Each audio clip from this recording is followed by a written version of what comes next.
1:45 on a Saturday afternoon. The Molineux dressing room waits in anticipation of the arrival of the heroes who will don the gold and black strip of Wolverhampton Wanderers. The number 9 shirt will slip over the muscular frame of a man who is now a folk legend to the thousands of adoring fans who chant his name from the terraces of the famous old ground. A ground that has seen so many players who are rightly regarded as greats. Mullen, Hancocks, Richards, Wright, names that conjure up the glory of successful Wolves sides. When this young man arrived at Molineux in 1986, Wolves were very far from glory. But he, more than anyone, has helped to rebuild Wolves, taking them back to the brink of the First Division and establishing himself as one of the greats.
Stephen George Bull. Born March the 28th, 1965, at 153 Leabrook Road, Wednesbury, in the West Midlands, the third of 6 children and the eldest of 2 sons. When he was 3 years old, the Bull family moved to Tipton in the heart of the Black Country, and it was here at number 2 South Road that the young Bull grew up.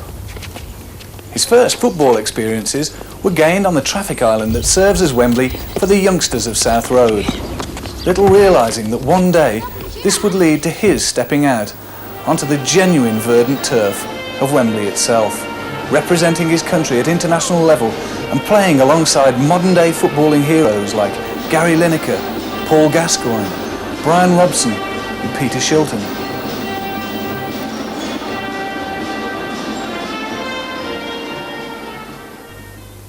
Although never a top scorer academically, physical education was always high on the list of priorities for Steve Bull throughout his school career, which began at Ocker Hill Infants and Wednesbury Oak Junior Schools, before moving to the local Willingsworth High, where he played in his first organised matches.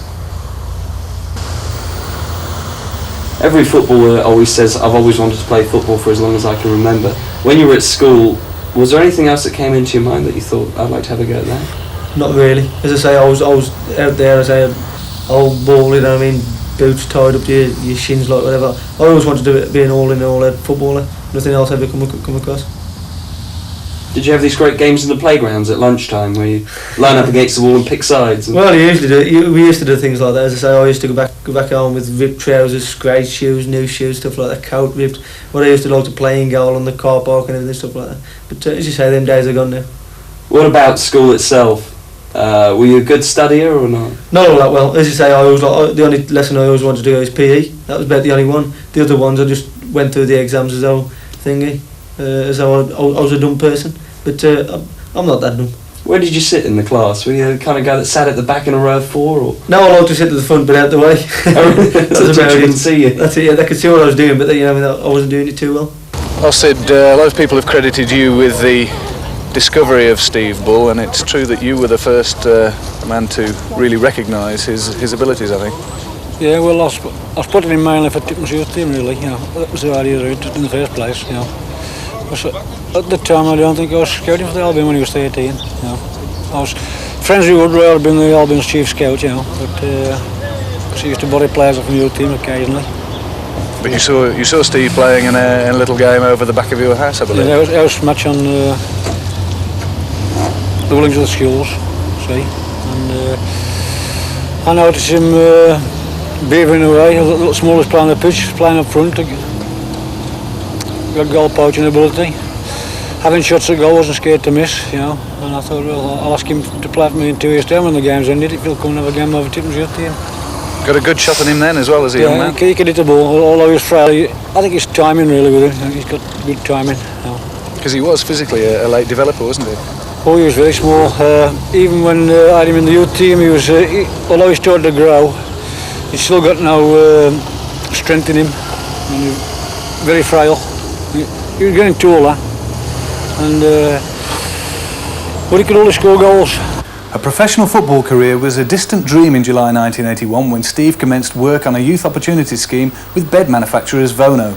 From there he worked for two other local firms, Wilner Building Supplies and Dom Holdings, now Unifix. At the same time he was making a name for himself in amateur and Sunday League football.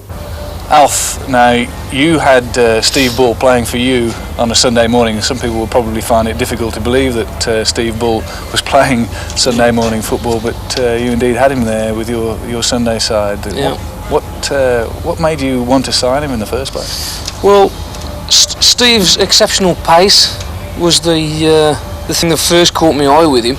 I mean, even now, people talk about his touch and that. I think people in general know that he ain't a great footballer as such, but his appetite for the game and the sheer pace of the lad, you know. Now you used to go along and pick him up in the mornings to take him to play because he got no transport, and he was always nervous before the games, I gather. But he didn't always get a game, did he? Oh no. Sometimes he had to take a back seat and watch from the sidelines, and that's all part of being a footballer. You know, it ain't always roses as he finds now. Now you're one of his biggest fans. You've always said that you think he can do it at any level, and he's proved that he can score goals at any level. That's right, yeah. Like I said, when he was even in the 4th division and he was scoring goals regular, and people used to say, the knockers in the game say, oh, but he won't score at an high level and that.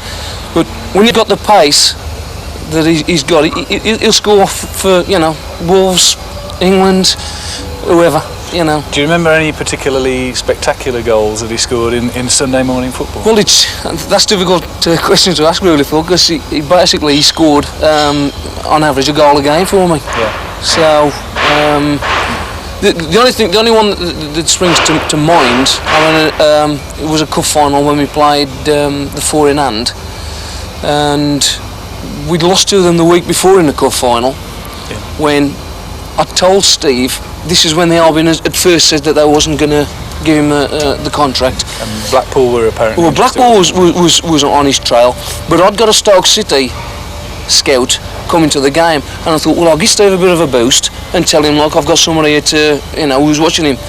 He had a nightmare. We lost the cup. Yeah. Stoke City Scout went away.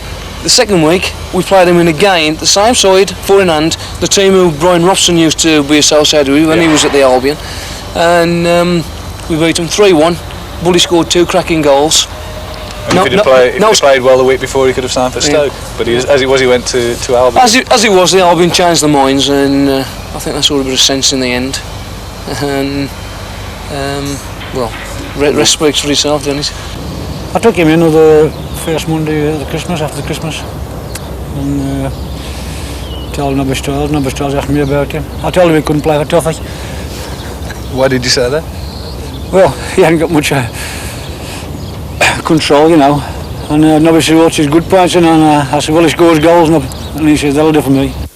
Well, the local scout recommended him from a chap called Sid Day, and he was the local scout for West Brom, and he recommended this young striker but he was 19 years of age, and we thought he was a little old, but with Sid Day's recommendation, we brought him in training. He used to come in and train at the night time, and that was with the 14-year-olds, and Steve was 19.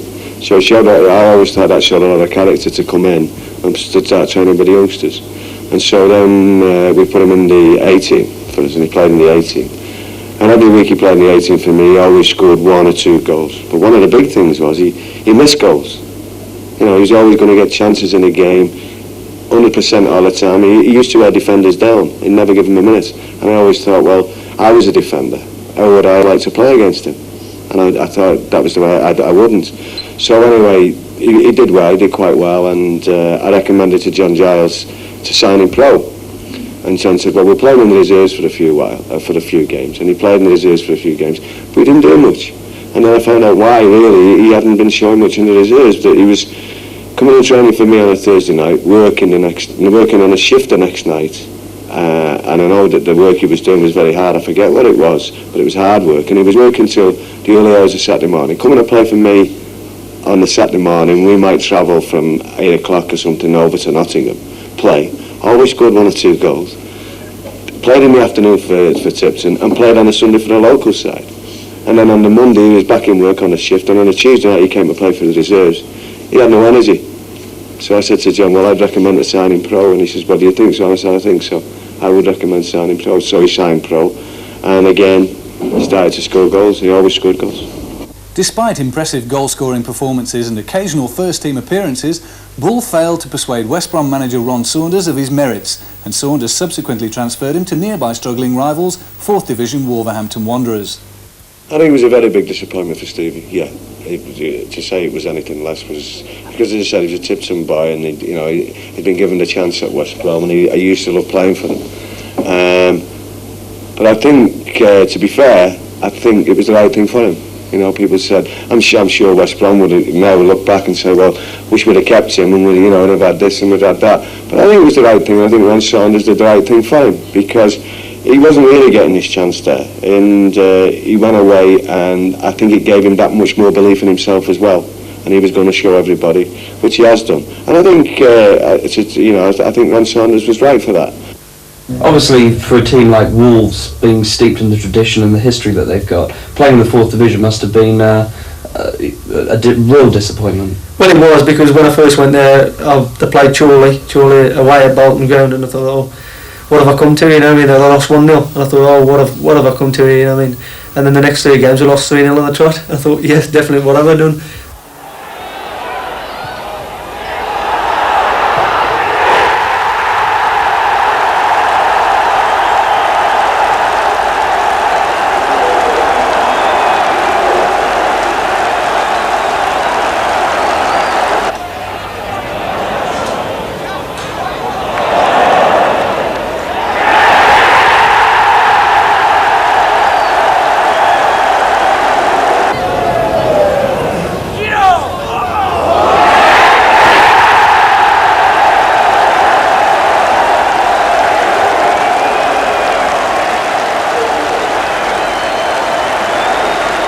Yes, I think re-emergence of the club as a force in English football has gone hand in hand with Steve's achievement. I think as a manager and as a coach, you get a lot of satisfaction seeing a boy that you take from second division club's reserves and watch him develop into an international player.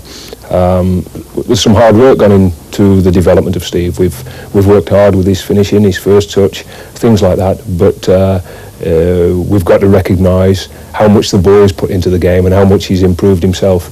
And he's had a tremendous attitude to work. He's wanted to get better. He's wanted to prove people wrong at West Brom who were prepared to sell him. I think that's been one of the motivating forces behind his emergence. He's treated like a god now by the people on the South Bank and the John Island stand. And he really has emerged as, I would say, the most professional player that I've ever worked with or played with in terms of his ability to do the job that he's paid to do. And that is obviously to score goals. And I've never come across anybody better at that job than Steve does it. That's towards Bull now, he's in with a chance. And he's found the back of the net. Well, he's really... I was here when we signed Steve in November '86, and the directors put up the necessary cash to sign Steve and Andy Thompson on the same day. That was a big risk at the time, wasn't it? Well, that's right. I mean, there wasn't a lot of money about. I mean, the club, right from since it started in '86, the new company has been completely self-financing. I mean, it doesn't have any arrangements for overdraft facilities. So all the money it generates through gate receipts, commercial income, etc., we have to plough back into the game and use for buying players. Steve Bull proving to be one of Wool's better buys. Oh, tremendous. I mean, Steve has now, well, I mean, his value, you can't estimate really what his true value is, but for £64,000, tremendous investment. To Steele to the byline, the cross comes in. Wasn't far away. Dennison. Bull with a header! Steve Bull came to us from West Bromwich Albion through the activity of our chief scout Ron Dukes, who'd watched him and considered that he would be a good player, particularly as we were at that moment of time in the 4th Division. So a colleague of mine and myself, we agreed at that time to sign Steve Bull. The terms seemed right, apart from the fact that we did a cross deal with West Bromwich, which gives them part of the profits, which is but still that's I'm sure West Bromwich feel as much sorrow about that as we are, in fact, over the moon about. Well, Ron Dukes, as Wolves chief scout, you were well aware of the abilities of Steve Bull, and at the time that Wolves were struggling and not scoring any goals, he seemed a likely target at West Bromwich Albion. Is that right? Yes, Steve was scoring goals in the Albion reserve side. Albion reserves are a side that one frequently goes to watch, as are all the other Midland reserve sides. The Central League is a reasonable recruiting ground, particularly when Wolves at that time were in the 4th Division. I felt that in the Albion reserve side there were several players who could move and do well in the 4th or 3rd divisions. One isn't able to say that they're going to go right the way through, as some of them have done ultimately. And Bull was a lad who'd come to Albion from Tipton, had certainly improved in the 12 months since I'd seen him play for Tipton, and was consistently scoring goals and consistently causing himself a nuisance to the defence, because he was perpetually on the go. Mobility and enthusiasm were the hallmarks that one saw in him. Were you surprised then that a young goal scorer like that was released by Ron Saunders? Well, I can't look into Ron Saunders' mind. I don't know what his programme was. He got a number of strikers in the reserve side at that particular time, and people like Varady and Crooks who were not getting regular games in the first team. You can only play X number of players in your first team. You make your assessment, and he made the assessment that although he'd given Bull a game or so in the first team, and he had actually scored, it wasn't for him. Were you reluctant or cautious perhaps at the price that was quoted by West Bromwich Albion? Prices have nothing to do with me in reality. I think somebody can play or somebody can't play, and it's for the manager and the board to decide whether the price is right, too high or what. With hindsight, everyone would say it's not very much. At the time, 50,000 was a big fee for Wolves, and we subsequently went back and bought 2 other players from the Albion in a very short space of time. In fact, we bought one the same day as Bull, Andy Thompson, and both of them were very, very speedy transfers. Andy, you perhaps better than anybody else at Molineux know Steve Bull, because you were with him at West Bromwich Albion. When he came to West Brom as a raw non-league player, how did the rest of the professionals at the Hawthorns view him? Well, first of all, he come on trial to start with before he ever signed professional, and he was doing well in the reserves, knocking a few goals in, and I think that's what got him the contract at the club. But he was doing well, scoring in the reserves. Were you surprised that West Brom were prepared to let somebody who was scoring goals go and who had a potential and was young to another club? I was very surprised. I was waiting in the offices at the Albion when Steve come in, because they told me I was travelling down with somebody else to the Molineux. I was very surprised to let him go because of the amount of goals he had scored for the second team, and he scored, I think it was 3 in 5 games for the first team when he played then, so I was very surprised that they let him go. Now, what was the story around the 2 of you moving? Because it happened very, very quickly, didn't it? Well, I just went in for training on the one morning, and one of the trainers says to me, the manager wants to see you down the ground, so I travelled down to the ground. He says, Wolves coming for you, they've made an offer, and we've agreed, we didn't talk terms. And I was about to set off, and then they says, wait a minute, there's somebody else coming down here. And then somebody else was Steve? Steve coming to the office. And you developed a great friendship with him from that time, didn't you? Yeah, well, we travelled down together, because Steve had the car, and we travelled down, and it's just gone from there, because we come together. And you came into a 4th division setup here, pretty poor ground after the Hawthorns, which is a beautiful setup. You must have wondered whether you were making the right decision, perhaps? It did get through my mind after I made the decision, because we just played Chorley and we just lost 3-0 when I did sign, but from then we've done well, we've battled hard and we've come up. Now, when you came, Steve went in first to see the manager, I believe, and he, Graham Turner says, was the fastest signing he's ever made until he signed you. Yeah, well, he says whatever, it's looks like a good setup, and he says them building for the future and that. So we went in and talked to the manager, and what he offered us, we liked, so we signed. Steve, in his period with us, has been the makings of the club, really. If one takes into account his goals, that's the reason we won the 4th division, the reason we won the 3rd division. He's a tremendous character. I've dealt with him and his contracts over the last 2 years. He's been in to see me on both occasions, particularly recently on his trip back from Italy. But it's been a pleasure to do with the chap. I mean, the 2 interviews to fix his salary have taken 15 minutes at the most. We've had no cause to disagree, and anything he's asked for, not we've given him, but we've edged a little bit each way, and he said, yes, I never want to leave this club. And I take the view that if he never wants to leave this club, he won't leave this club.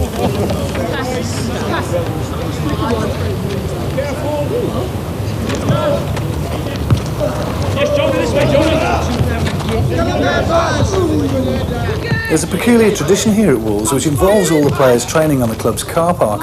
What's the history behind this? Yes, this is a tradition the manager started a few seasons ago, where they used to have a little five-a-side on the car parks, and I think the following day when we played the game we had a tremendous result, and they've done it ever since, and the players seem to enjoy it. They have a little bit of a competition. There's a yellow jersey which is awarded to the worst performance of the morning on the car park, and that causes a little interest between the players, and I think it gives a good spirit for the players prior to the game on a Saturday, and they seem to really enjoy it. Has Steve ever been awarded the yellow jersey? Oh, I believe he's had it once or twice without doubt. There have been mornings when he's looked abysmal, and He's tried his hand at playing at the back at times, and but yes, he's had things like that. His toughness is built around wanting to score goals. It's as simple as that. I don't think he's a dirty player, but when he gets a sight of goal and the ball is around about him, nothing stands in his way, or he doesn't want anything to stand in his way, and he's prepared to knock defenders sideways if necessary to get a strike goal. And I think that has fueled that sort of image of a bull-type player. But I think that he's also taken a lot of stick from defenders and at times intimidation, and unfortunately on 2 or 3 occasions he's reacted to that intimidation, but I think that having been sent off a couple of times, he's learned from that, and I see him now keeping a cooler head, prepared to take the intimidation and the hard tackling and get up and get on with it. And it would be fair to say he certainly gives as good as he gets out there. Early on in my career, I was very, very, very raw. I mean, I'd snap at anything, I'd have a swing, I'd have a kick, I'd do anything to stop the defender to stop pulling me. But now I think to myself, I'll just turn around and I'll look at him and I'll laugh at him, and I'll put the ball in the back of the net, and that hurts him more. It's far more pleasurable for you than getting a yellow card, isn't it? Punching so we're laughing and saying, oh God, I've sent off again, like, you know what I mean? How much do you have to concentrate during a game? How often can you have a lapse of concentration, or can't you? Well, you have to put your shirt on and that's it. Forget everything, the radio's off, everything, nobody's talking to you, whatever. You just have to go on that pitch for 90 minutes and concentrate all on the game. Forget the fans, forget the televisions, forget everything.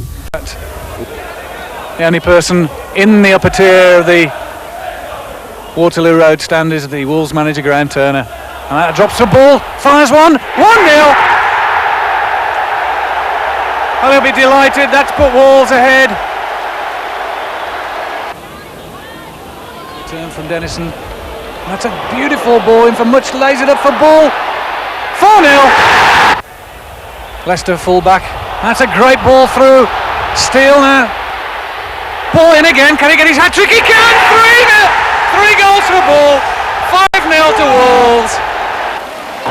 Taylor allowed space to chest it down. It wasn't a good layoff from him, but certainly allowed a little too much space. And Dennison neatly through for Bellamy. Wolves away on this left side now. Through with a run on goal. Fires it. 2-0. Well, you can't allow that sort of space to Steve Ball. His finishing is absolutely lethal, and you really cannot afford to let him get that sort of space behind the defence. Now Steele. It's a good cross to the far post. Bull's there. 3-0. Bull will chase after this. Gets there ahead of Rennie. Gets away from him. Fires one in. Straight through the keeper's legs. Oh, poor Ronnie Sinclair. Would you believe it? Well, you have to feel sorry for Ronnie Sinclair there in the City goal. Obviously, being the goal scorer that you are, you attract a lot of attention, press attention as well. Do you buy every single newspaper available and sit and read them? I usually buy them, but as I say, the girlfriend don't like the press. Well, I don't like the press actually, but as I say, we buy the papers just to see whether they've been to the match or not. But some reports, they're not even at our game, I don't think so. Do you sometimes read them and think, well, he must have been at a different game to me? Well, it is. It's not in your case, but in my case, playing football, you read the paper, you think, oh, it's a lot of rubbish sometimes. Does that affect you at all, though, if you get up and you think you've had a game and somebody says, oh, Steve Ball was rubbish yesterday? Well, it does. They say, I wake up and I think, oh, I had a decent game, I worked hard, I never scored, but I worked hard. And they say the papers all booted out, should be out and all this, but as you say, some of them don't even go to the games, I don't think so. Well, Paul Stancliffe, obviously you've seen Bully at close hands from both ends of the pitch, because you've been a defender against him for Sheffield United and now a teammate of his at Wolves. What is it, from a defender's point of view, that makes him such a difficult player to handle? I think his ability really just to unsettle defenders. He's not frightened of running at them or running past them. He'll always shoot, he's not frightened of missing. And you look through the years and that's always been a great goal scorer's attribute. He seems like a very physical player. Does he knock defenders around? He does, yeah, but I always enjoyed playing against him because he was always an honest lad. He wasn't sort of give you an elbow on the sly or kick you on the sly. You know, whatever he did was truly honest, and he was sort of centre forward you enjoyed playing against. Now, as a man who played for his local sides in Rotherham and Sheffield, you understand the fans having a certain empathy with him because of him being a local lad here in Wolverhampton. Oh, definitely. I mean, he's done tremendously well. It gives the lads on the Cop something to cheer about. You know, they can sort of relate to somebody like that because, like you say, he's come up as a local lad. you know, there's probably a few on there that went to school with him. They've known him years, so they always like somebody to cheer on like that. Bishop is released. Much. He fires it through the ball. Surely 2-0. Well, that's a disaster by Ian Bishop. Absolute suicide. Steve, I think it's fair to say that certainly at Wolves, you're what might be classed as a local hero, aren't you? The fans there certainly have taken to you. Well, the fans love me because, as I said, I score goals, and they enjoy coming down, playing every week, and just seeing goals and seeing me win. We've got ambitions, and I think that's one of the reasons why the loyalty of Steve has been quite outstanding. He's always been prepared to commit his future to the club, and I believe it's because both he and the club have shared the same ambitions, and that is to become, in his case, a first division player, in the club's case, a force in the first division. It's been proved that you don't have to be in there to get international recognition, but the sooner we get there, the better, and I certainly feel that seasons in the first division will yet again improve, Steve.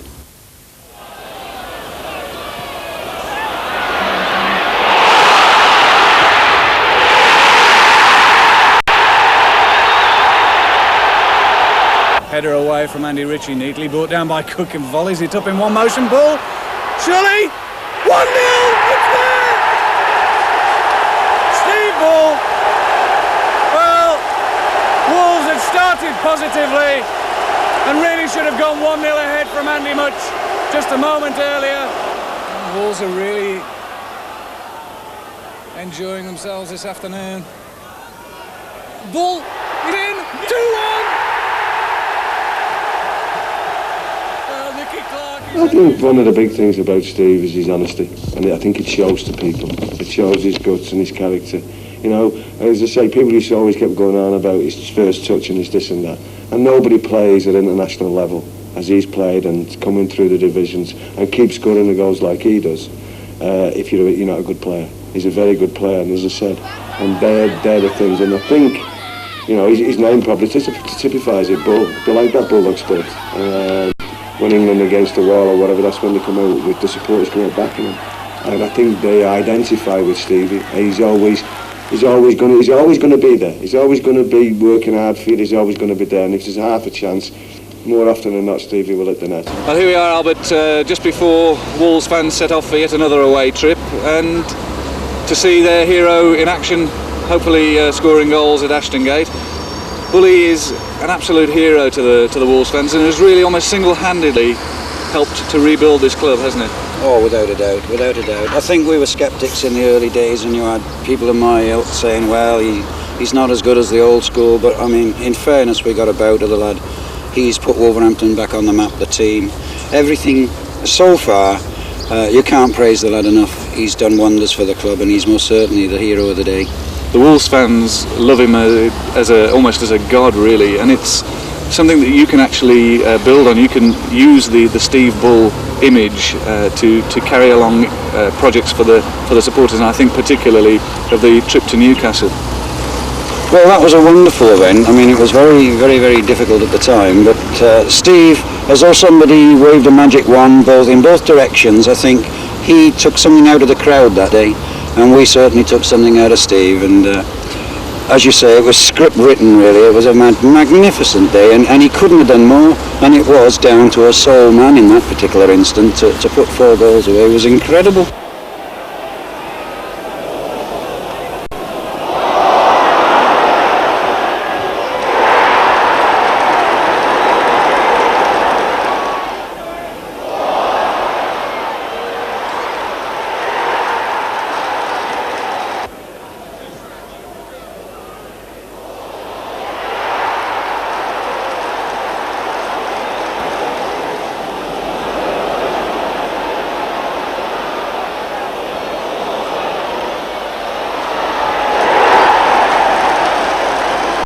But what a boy, what a player, and I mean, he'll be a legend in his own right now, and rightly so.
When you go out there and play 90 minutes and you don't score a goal, do you think necessarily then you've had a bad game or not?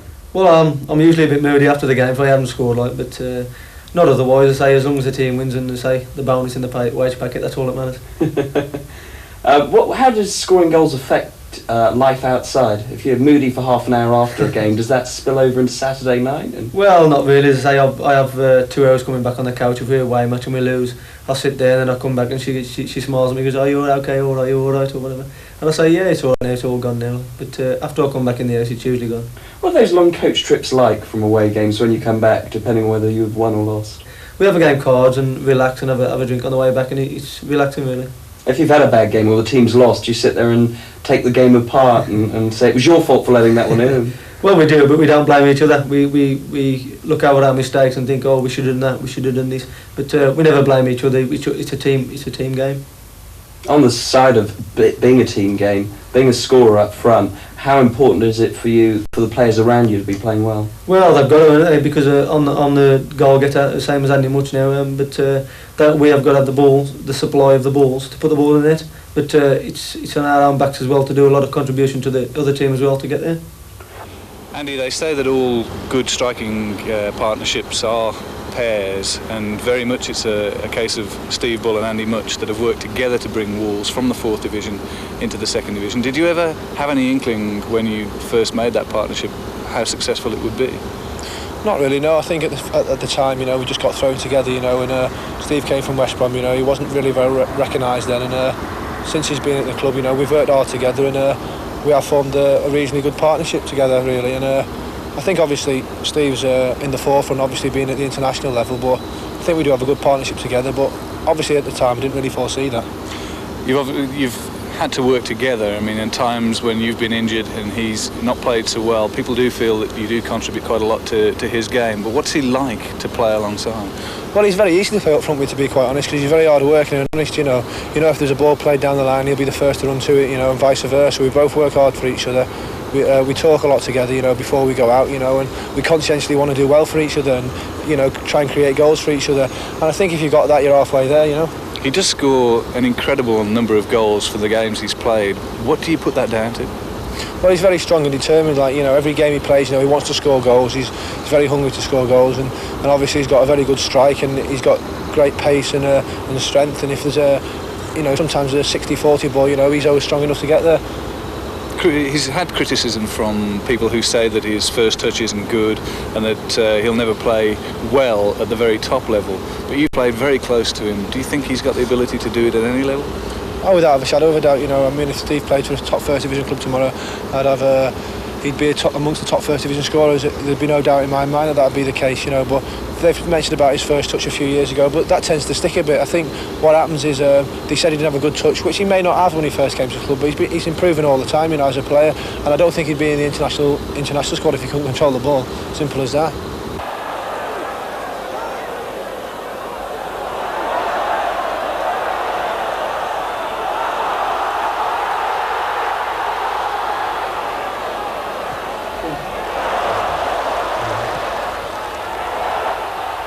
Having the afternoons free, what do you actually get up to? There's this traditional picture we have of a footballer playing golf or fishing. Well, at the moment, as I say, there's not a lot I can do. As I say, I'm either doing presentations, signing autographs, doing things like this, but I like a game of golf and a swim now and again. It's nice and relaxing. What about the golf? How good is it, or bad? Bad. It is terrible. Yeah, I just line the balls up and just whack them and just let them go anywhere they want. Is that relaxing though as well? Is that one point where you can forget about the football? It is, because you're out on a 3-mile course and nobody can bother you. Just hit the balls and just have a bit of fresh air and just get out there and take no notice of anybody. And I suppose it's exercise that doesn't involve running around a football pitch. Well, I'm usually running. I'm running after my ball, but the other golfers aren't. But it is relaxing. On the fitness front, being a striker, that has obviously got to be one of the positions where if you are slightly unfit, people are going to notice. Well, they do, because you've got to run there, run backwards, forwards, all the place. I usually try to keep myself fit. It's only the injuries and the knocks that knock you back a bit, but otherwise I'm quite fit. How do you go about the fitness? Do you do fitness outside of the club, or? Well, we've got an exercise bike upstairs. I usually get on that now and again, but don't do all that much. What about fitness related to eating? Do you have to be careful what you eat or not? No, I'll just eat what I want, eat and drink what I want, and I'll just get off the next morning. It's quite envious. What's your favourite dishes then? Favourite dishes? Double cheeseburgers and chips, I think, from McDonald's. it's stuff like that. I eat a lot of junk food and a lot of sweets. It's a wonder I don't put loads of weight on, but it just suddenly comes off. They ever say at the club, oh, 3 burgers too many this week? Or No, they don't know what I eat. They only know what we have for pre-match, and I have nice steak, egg and beans, something like that pre-match, or cheese omelette. Is that still the traditional pre-match meal, a steak, is that? That is a pre-match meal. Well, all I have now is cheese omelette, beans and toast and a nice cup of tea. And then I'm ready to go then.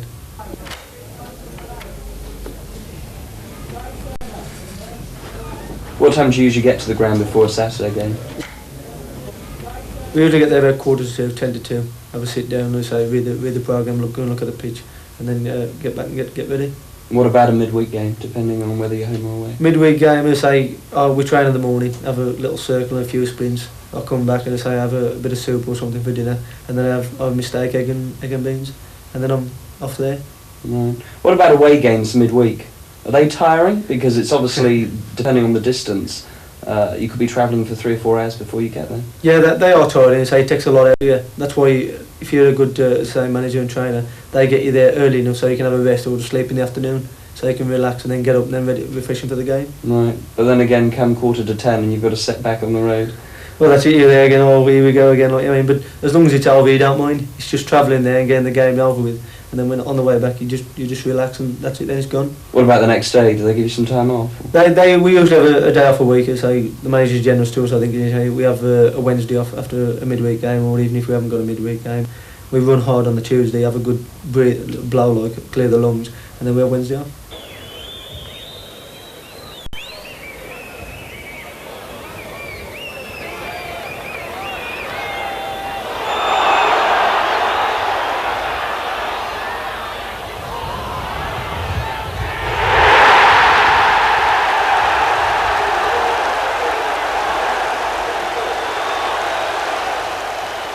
What makes a good referee? Do referees come in and have a good lengthy chat with you before the game? Or? Not really. They check the studs, check your rings, check your necklaces, whatever, and all that, and they just say no swearing, 10 yards away from the ball, and I'll just let the play go on. But isn't that a kind of set menu that they're going to say to every team before every game? Would it be any easier if referees came in and had a chat? Or well, it would. Well, if they did that, I think they'd get accused of getting too close to the players and allowing them to carry on with the dirty fouls and stuff like that. But I think the referees should just keep well away from the players and just do their job and read their job. But isn't that one of the problems, that the referees are being accused of not understanding the players? Well, it is, but they're referees, we're players. Ours is a totally different game to going out there and playing, and theirs is totally different to going out there and doing judgments on us. Referees and players, one side. Obviously, it's a long way off, but could you ever see yourself as Steve Ball, the manager? I don't think so. I don't think I'm strong enough and hard enough for a manager's job. I don't think I'd like to go into something like coaching or something, or even say something else outside football. Right. TV commentator. Not the way I talk. No, not the way I talk. No. Well, what about management though? Is it something that looks simpler than it is? Or it looks easy, yeah, but there's a lot of stress and hard working behind that. Behind a happy face. Yeah. You often see a lot of unhappy faces in football management. Quite a few. So we usually get the backlash a couple of times. What happens if the game's just gone really badly and you've lost 3-0? Do you just have to sit there and think, oh well, it's going to come, so I've got to take it? And well, that's it. To say whether you've had a bad game. I'd want the manager to pull me in and say, look, you've had a bad game. You wanted to improve on this, improve on that. But they've got to keep the distance as well, and they know how to plan the game out. Well, I think the pleasing thing about his rise to international football is that the lad himself has never changed. His attitude to work, his attitude to his teammates and in the dressing room has never changed one little bit, and I think that's very pleasing. He still gets the same sort of rollicking that other players will get from time to time. The other players take the mickey out of him just as much as he takes the mickey out of his teammates. So it's been good for the dressing room that the star of the side has never been treated any differently and never wanted to be treated any differently. And I think that helps in team spirit, in morale in the dressing room. And they obviously see his contribution to the team, and they share in the success that he's had. I can recall his run on the pitch against the Scots and I frankly felt a lump in my throat. I felt I was part of it, and I was proud to be that way. And on comes Steve Bull for his first cap. And he's only the 5th player to appear from the 3rd division. I mean, his very first international, I think it was his first international against Scotland. I mean, 3 shots and the keeper's had to make 2 saves, and he scored with one. That's the way he always is. But the great strength about him is if he misses a chance, it doesn't get him down, and that takes some doing. 10 minutes remaining. Bull, and again! Oh!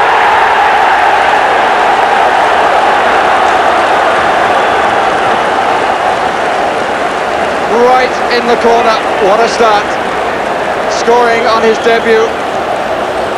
The man from the 3rd division and Wolves, although they're about to lead there, scores on his first appearance at senior level. Eye for goal again. No hesitation, bang.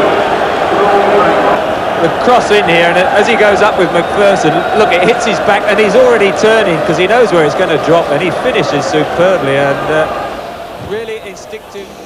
Speaking on behalf of the fans, there is this pent-up feeling inside. Steve, we love you, we want you to stay, but we hope sincerely that it doesn't now affect his England. And I think in the back of his mind, his England place, he's thought, well, if Wolves sort of totter now at the back end of this season, where's it going to put him?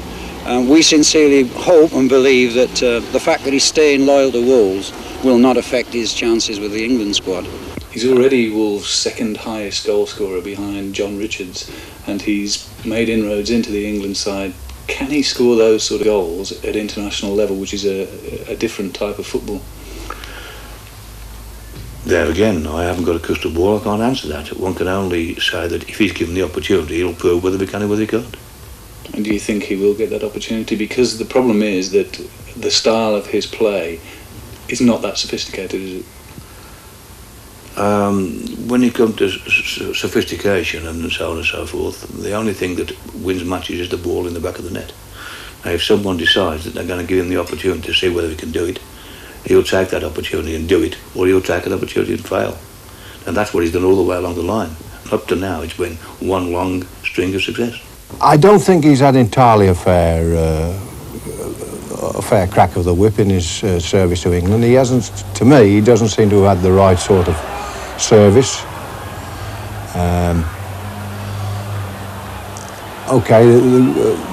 Taylor picks the England team, and I still think he'll stay with Bully, and I frankly think that he can still do a good job for England.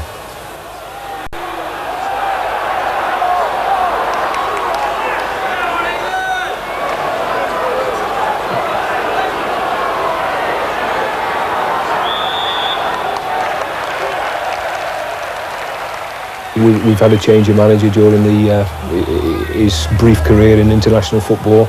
I believe that Graham Taylor thinks quite highly of him, regards him as a good member of the squad. It's up to Steve, if he can get an opportunity again, to make sure that he takes it.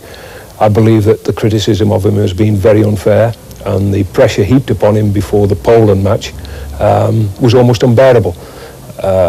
He was the golden boy during the summer, just prior to the World Cup. Everybody was championing his cause to become a regular in the England side. But unfortunately, having got there, then the press, the media in general, just turned against him. And when you get people like Sir Alf Ramsey being very critical and feeling that he shouldn't be a member of the England team, then I think sooner or later it's got to affect the boy. And I watched the game against Poland very closely, and I felt that he didn't do himself justice in the game. He looked a little bit uptight, which is to be expected with the amount of pressure that had been heaped upon him. But I believe that he will emerge as a very good first division player with this club, and further stake his claims for a place in the England side, a permanent place in the England side. People talked about the partnership with Gary Lineker not being a successful partnership. One wonders how long Gary will go on playing for England, although he's doing an excellent job at the moment, and I wouldn't dispute that. I feel Steve has got the potential, the ability to ultimately replace Gary Lineker in the England team.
How tired and weary are you at an end of a season, and then when you know you've got to go off to the World Cup, does it actually revitalise you at all, or do you feel even more tired? No, well, in a sense, it gives you a buzz inside your body, as though you got a feeling as though you're going to the World Cup.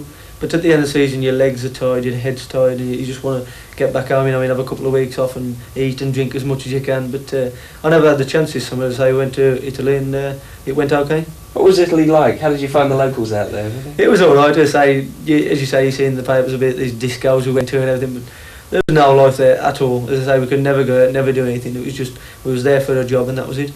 Was that a shame at all? Because if I'd been spending 4 weeks in a foreign country, I would have thought, well, I've got to see a few of the sights. Well, you could have done, but we got out now and again. We had a game of golf, stuff like that, swim, you know what I mean, sunbathe. But we was more or less restricted to the hotel perimeter. What kind of food did they give you out there? Did you sample the traditional stuff, or was it? It was just everything they put down for you. You know, you could eat what you want, but on the match of the day or the day before the match, they set a meal out for you. But before that, you could eat and drink as much as you want. What about the weather? How was it? It looked good from here. It was too hot, too hot. As I say, we got a nice tan out there, but as I say, we were acclimatised to the weather as well, and was quite fit in that conditions. World Cup itself, I think it's fair to say, certainly the final was a great disappointment to most people that watched it.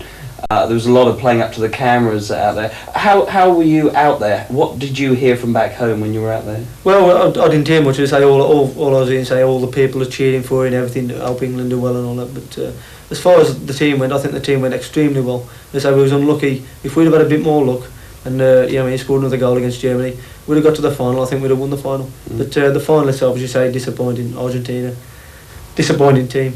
But never mind, it might be the next 2 years. Bull trying to get round him, Foster slips. Now he's got a chance to go past him. Not Bull's greatest strength, but he fires one, and what a great goal! Well, just a measure of the man. He looked to have no opportunity, found the space round Steve Foster, and as he was falling, Bull fired the shot in.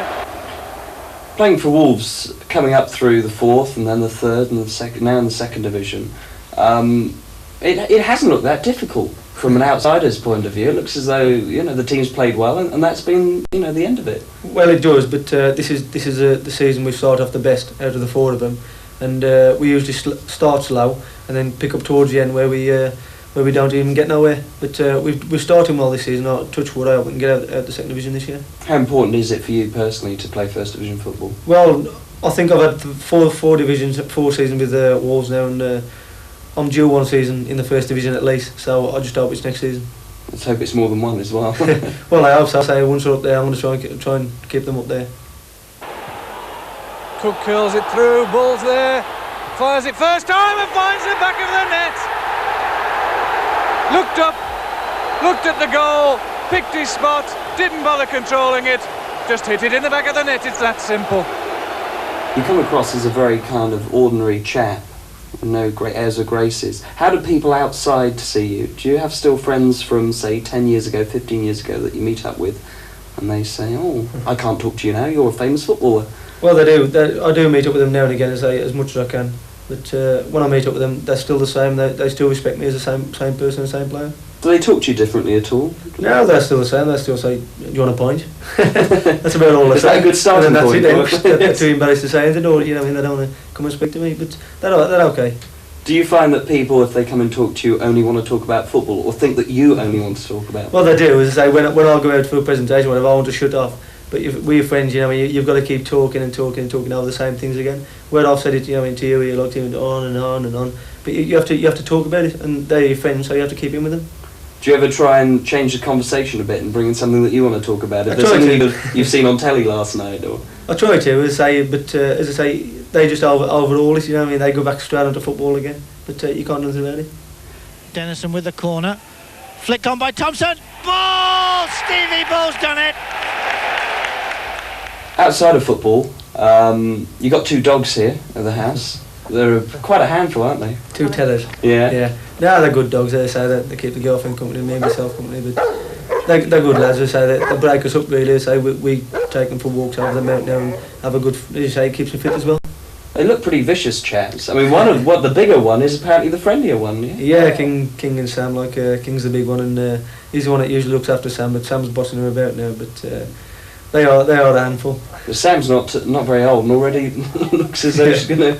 Well, he's gonna be a giant. He's 14 weeks old now, but they're not ferocious at the moment. To say if I go to eat the girlfriend or whatever, they'll go for me. You know what I mean? They'll have me straight over. No trouble.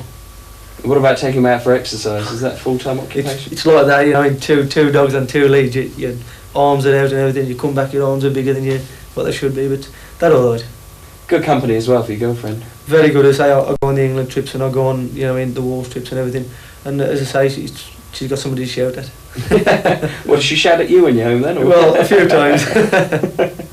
But obviously, being away a lot of the time with Wolves and England, does that make you appreciate being home even more? Well, it does. As I say, it makes me appreciate how much you need a girlfriend and how much you need somebody to come home to. As I say, you come into an empty house, it's not nice. As I say, now you got a girlfriend in there, it's great. But then again, I bet she has to be on the receiving end of all the swearing and the bad language when you're getting after losing. Or? She does actually. As I say, I'll come back and she looks at me and say, "Go on then, have your say," like whatever stuff like that. And we just get it over with. What happens Saturday nights when you're at home? What time do you get away from the club? I'll get away from the club about 6 o'clock, 6:30, and I'll get in here about 7:15, something like that. I'll fetch the Argus and the Sporting Star, read the papers, and say we get a video in and usually have a bottle of wine out again. Do you go out a lot on Saturday nights? Or not all that much. We can't. You say we've got no privacy at all. We can't just go out to the local and say hello. You know, have a couple of pints or whatever. We can't do that. They say it's invaded our privacy altogether. Does that bother you? Or? It doesn't bother me so much. You say it's a girlfriend to say when we're out there together, when you're eating a meal or whatever, you go for a meal and somebody goes, "Can you sign this for me? Show it up your nose, whatever." You know, anything. Can't you just leave us alone, just to have a meal or something, be quiet? But at the end of the day, I suppose it's part and parcel of being a football. That's it. That's as you say. It's a price of fame. Right. But it's quite nice. Therefore, I suppose staying in is probably more pleasurable than going out to, well, to a club or to a pub. It is actually. You shut the curtain, shut the doors, lock everybody out. You know, you put the telly on and have a nice talk and a chat and sit down in front of the fire. And then wait for the Sunday papers. That's it. Yeah. See what they've put in.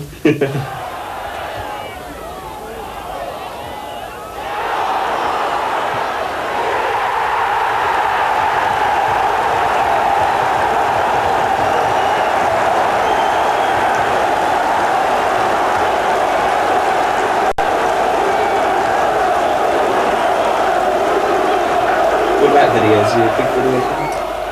Well, I've got about 54 in the cupboard. I like the films I like that I can watch over and over again. I like to buy them. I say films, videos, everything. I just like them. What kind of films do you like then?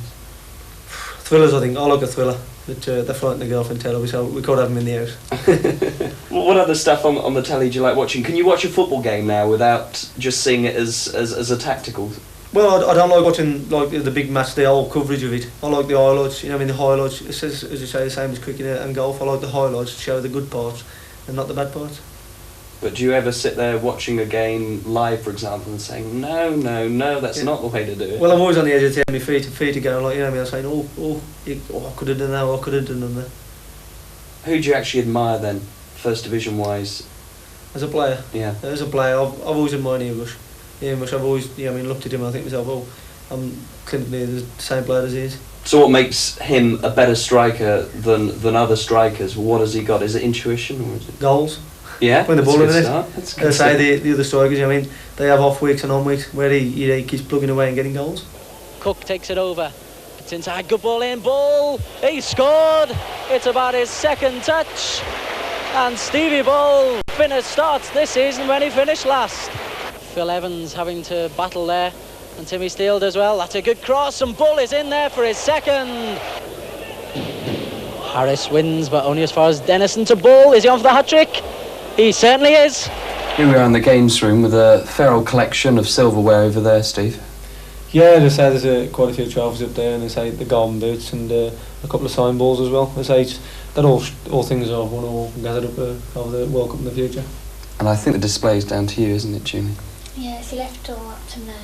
Very tastefully done, though. Especially the cleaning as well. Yeah. There's a collection of caps, there's the golden boots down there, but also I see, along with the signed hat-trick balls, a pair of goalkeeping gloves. I didn't know you were thinking of changing position. No, I wasn't. I was going to think about it, but I got no chance of that. But I asked Peter Shilton at the World Cup, and he signed them. They are a pair that he wore at the World Cup, so it's a good souvenir. Yeah. Lots of other souvenirs from the World Cup. There's one of your England shirts over there, which is signed by all the team. Yeah, I just picked a shirt out of random, then got everybody to sign it. Just things to look back on, good memories.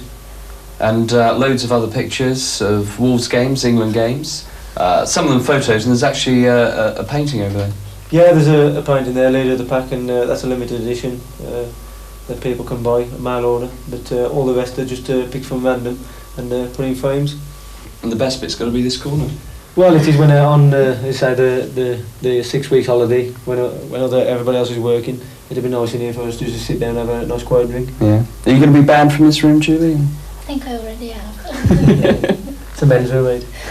So I keep saying. Have a few of the lads around for a beer and a game of pool. Well, a couple of us say, when we have our days off or when things like that, when we can relax, it'd be nice to do it in here. What is it, do you think, that makes him such an incredible goal scorer? Well, goal scorers are born. You neglect them at the pedal. People tell you that so-and-so can't play and so-and-so can't play. They can't do this and they can't do that. But they put the ball in the back of the net. I learnt a long time ago that if they scored it off the back of the head or the back of their arm, they scored goals. You respected them. Steve had got a single-mindedness. He wanted to score and would chase anything to score. And that has stayed with him. Other people have been short-term wonders and got goals and then died away. He hasn't. He's just got on and on. Thompson inside for Bull. Finds space for the shot and it's there! Well, Bull, only his second touch, really. Thompson's throw. Bull getting highest. Much. Bull in the back of the net! Now Dennison in, surely. Hits it straight into Brian Horn. Horn rushing around, surely into the back of the net it goes from Bull. Cook. And Much with a little bit of space. Whips it across the goal. Bull's there in the back of the net. Well, Wolves. Cook on the edge of the area, flicks it up. Neatly finds Bull. Here on the back. 2-0. Cook looking for Bull again. Gets the header in over Vasey. It's there! Thompson whips it in towards the back post. Bull there. And gets his second. Would you believe it? Thompson. An excellent cross. I believe that Steve Bull will stay at Wolves for the whole of his career. I certainly hope he will. Obviously, the temptations will come his way to move on, but I firmly believe that Steve's roots are obviously in the Black Country. He's certainly happy playing for Wolves at the moment. Hopefully, Wolves will give him First Division football in the not-too-distant future, and I can't see any reason why he should want to leave us.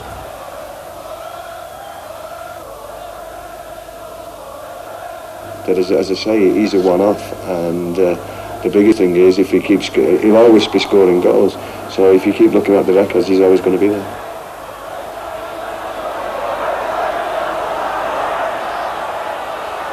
I'm his greatest fan, there's no doubt about that. Ball through now with a chance. Can he slot it home? Yes, he can. Well, he's had plenty of opportunities tonight. And he's spurned all those that have previously come his way. Bull racing in, picked his spot and slotted it home with consummate ease to put Wolves 1-0 ahead.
And if he went from Wolverhampton, I think, well, no, the club wouldn't close down. You know, the game is greater than the individual, but we admire him so much that, you know, he has to stay with us.